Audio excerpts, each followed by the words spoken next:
Hello दोस्तों, कैसे हो आप सभी लोग। वापस वेलकम हमारे एक न्यू वीडियो में। आदित्य एग्जाम एज की एक न्यू वीडियो में आप लोगों को सभी का स्वागत है। और आज हम लोग बहुत ही इम्पोर्टेंट इलेक्ट्रोकेमिस्ट्री किस चीज का, तो इलेक्ट्रोकेमिस्ट्री का बहुत ही इम्पोर्टेंट क्वेश्चन देखने जा रहे हैं जो केमिस्ट्री क्लास 12 का है। तो चलिए शुरू करते हैं। और यह 100% चांस है कि यह क्वेश्चन आने का, ठीक है। इसमें कोई ना कोई दो तीन क्वेश्चन आपको लर्न ही जाएगा इस चैप्टर से, ठीक है। तो चलिए शुरू करते हैं। तो यहाँ पे हमारा पहला क्वेश्चन कह रहा है कि 1 farad is equal to 1 farad का कितना होता है। तो आप लोगों ने यह फिजिक्स में भी पढ़ा होगा कि फिजिक्स में क्या पढ़ा होगा। तो फिजिक्स में 1 फैराड इक्वल टू क्या होता है, 96,500 कूलम, ठीक है। और वो यह किस चीज की, यह करंट की करंट की सबसे बड़ी इकाई है। क्या है, तो सबसे बड़ी इकाई है, ठीक है। तो क्या है इसका आंसर, तो 96,500 कूलम, ठीक है। क्या हो जाएगा, ऑप्शन नंबर डी आपका क्या हो जाएगा, करेक्ट हो जाएगा। अगले क्वेश्चन पे चलते हैं। तो अगला question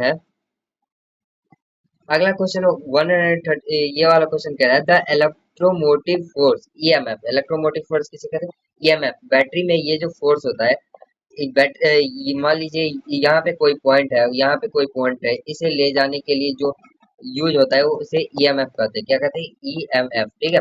of the cell for the cell reaction at equilibrium states. आप लोगों ने ये वाला चार्ट पढ़ा होगा कि यहाँ पे डेल जी, ठीक है। और यहाँ पे क्या हो जाएगा, ई सेल, ठीक है। और यहाँ पे क्या हो जाएगा, नेचर, ठीक है। तो और नेचर, यहाँ पे इक्विलिब्रियम का नेचर आप लोगों ने क्या पढ़ा होगा। तो यहाँ पे ई सेल का मान जीरो हो जाता है और डेल जी का मान भी क्या होता है, जीरो होता है। तो यहाँ पे कह रहा है ईएमएफ, यही बैटरी का, ठीक है, यही बैटरी का electromotive force of the cell from cell reaction, यानी सेल के रिएक्शन में जो होगा ये वाला, ठीक है।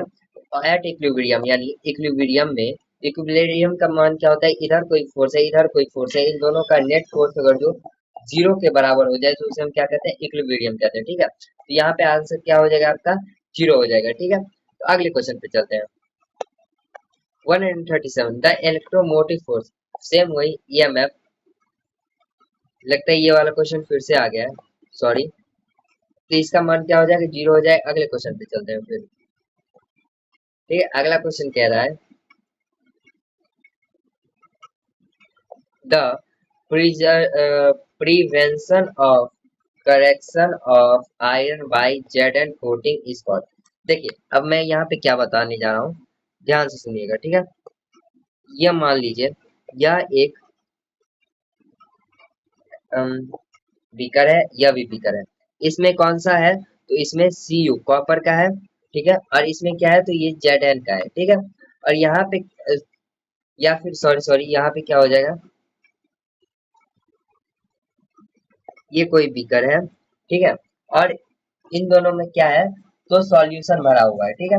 इन दोनों में क्या भरा है, तो सॉल्यूशन भरा है। ये आप लोगों ने चैप्टर में पढ़ा होगा, ठीक है। तो इन दोनों में सॉल्यूशन किसमें भरा है, तो इसमें भरा है Zn का सॉल्यूशन, ठीक है। और इसमें भरा है Cu का सॉल्यूशन, यानी कॉपर का सॉल्यूशन। यहाँ पे एक मोटा वाला रॉड है, ठीक है। और यहाँ पे एक पतला वाला रॉड है, ठीक है।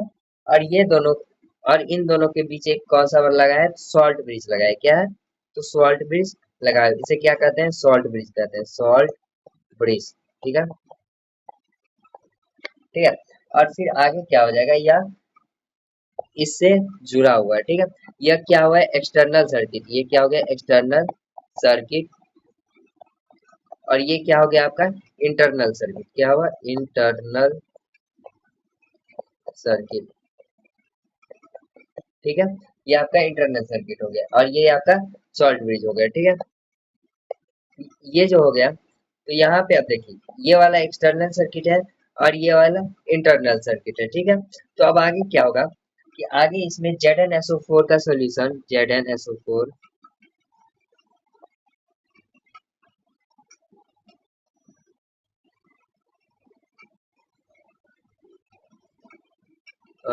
इसमें क्या है, तो ZnSO4 का सोल्यूशन बना है, ZnSO4।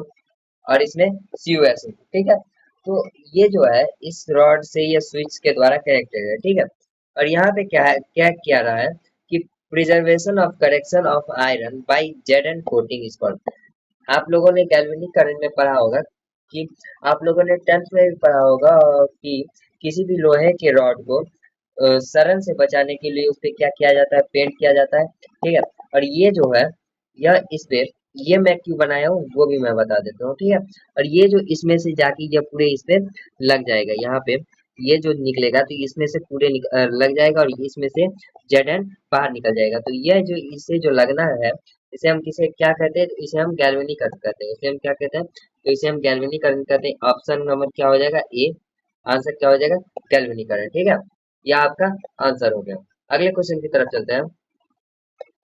Pure water does not conduct electricity because he, ठीक है। अब कह रहा है कि प्योर वाटर जो है वो इलेक्ट्रिसिटी कंडक्ट नहीं करता है, क्यों?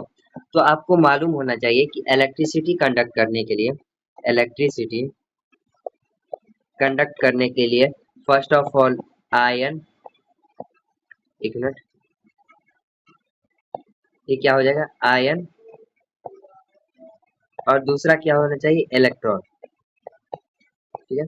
एक आयन होना चाहिए, एक इलेक्ट्रॉन होना चाहिए। आयन, आयन से भी, और क्या होता है, आई बराबर क्या होता है, क्यू बाय एन, ठीक है, सॉरी क्यू बाय ई होता है, ठीक है। तो यहाँ पे क्या हो जाएगा, यह क्यू क्या हो गया, चार्ज, ये क्या हो गया आपका करंट, ठीक है। करंट के लिए क्या होना चाहिए, चार्ज होना चाहिए। चार्ज किससे आएगा, इलेक्ट्रॉन से आएगा या फिर आयन से आएगा। बट आपको मालूम होना चाहिए कि प्योर वाटर, मान लीजिए ये प्योर वाटर है, वाटर, इसमें ना ही आयन होता है, आयन नहीं होता है, और इसमें क्या होता है, इलेक्ट्रॉन भी ना के बराबर होता है, मतलब नॉर्मल न्यूट्रल होता है, इलेक्ट्रॉन भी ना के बराबर। और वही जो आप पीने के लिए जो पानी यूज करते हैं, पीने के लिए, उसमें क्या होता है, तो मिनरल होता है, ठीक है। और वही जो बैटरी में डाला जाता है, वो क्या होता है, तो वह प्योर वाटर होता है। और ये जो प्योर वाटर आप पीजिएगा, तो आपको क्या हो जाएगा कि 2-3 दिन के बाद क्या हो जाएगा, कमजोरी महसूस हो जाएगा, ठीक है, कमजोरी महसूस होने लगा है। तो इसलिए प्योर वाटर को पिया नहीं जाता। और प्योर वाटर होने के कारण इसमें ना ही तो पहला आयन है, और ना ही इसमें क्या है, तो इलेक्ट्रॉन है, ठीक है। तो इसके कारण इसमें क्या होगा, ये ना ही आयनाइज, यहाँ पे देखिए कहीं पे इलेक्ट्रॉन का चर्चा किया हुआ है, नहीं। तो यहाँ पे किया गया है सिर्फ आयन का चर्चा। तो यहाँ पे आयोनाइज मतलब जिसमें आयरन, आयन हो, जिसमें आयन हो, ठीक है, अपनी भाषा में हो गया। और अनआयोनाइज, और ये पूरे का मतलब हो गया जिसमें आयन नहीं हो, क्या हो, आयन नहीं हो, ठीक है। तो ये क्या होगा, अनआयोनाइज्ड, ठीक है। तो इसका आंसर आपको क्या हो जाएगा, इट ऑलमोस्ट अनआयोनाइज्ड, ठीक है। ये क्या हो गया, ऑप्शन नंबर बी आपका करेक्ट हो गया, ठीक है। तो आज के लिए बस इतना ही। यह क्वेश्चन बहुत ही इम्पोर्टेंट में से एक है, ठीक है। अगर आपको यह वीडियो पसंद आई तो वीडियो को लाइक कर दीजिए, चैनल को सब्सक्राइब कर दीजिए, और ऐसे ही वीडियो के लिए और मोटिवेशन मिलेगा, ठीक है। तब तक के लिए thank you, take care, bye.